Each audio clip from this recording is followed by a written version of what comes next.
को देखो सरकार पे मो पुआ को पळेला धरिके तने नै जीवो सरकार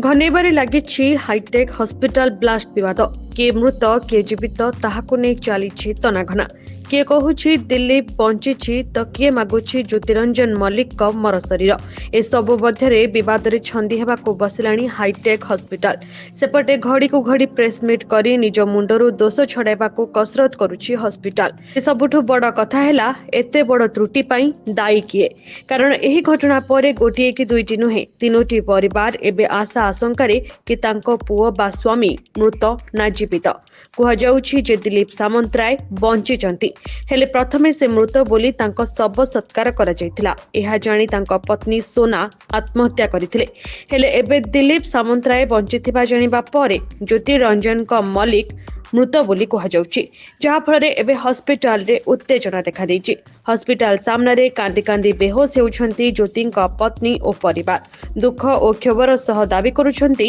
आमको ज्योति फेराई देउंतु नहले तांको मर शरीर अंतिम संस्कार पई दिया जाऊ एते बड़ त्रुटि धरा पड़िबा परे हॉस्पिटल पुलिस और थर्ड पार्टी उपरे दोष लदिछि प्रेस मीट करी हॉस्पिटल कर्तृपक्ष कहिसंती सब प्रोटोकॉल हॉस्पिटल पक्षरु फॉलो करा जायछि हेले ज्योति और दिलीप को परिवार दाबी करिसंती जे काहेकि डीएनए टेस्ट करा न जाई मृतदेह हस्तांतर करागल पटे हॉस्पिटल रो कहबा कथा दिलीप को परिवार तांको चिन्हट करथिले ता परे जाई सब सत्कार होइथिला हेले चिकित्साधीन व्यक्ति जेतेबेले निजे निजको दिलीप सामंतराय कहबा सह सब डिटेल्स देथिले सेतेबेले समस्ते चकित होइथिले प्रेस मीट करी हॉस्पिटल कर्तृपक्ष कहिसंती जे जीवित थिबा व्यक्ति मोस्ट प्रोबाब्ली दिलीप सामंतराय यह जानिबा परे ज्योतिरंजन मल्लिक का परिवार मर्माहत होइछंती अन्यपटे हॉस्पिटल कर्तृपक्षक कहबा कथा परिवार मर शरीर को चिन्हि पारि नथिले सेहिपरि एक घटना को नै पुलिस रो तदंत उपरे नजर रहिछि ब्यूरो रिपोर्ट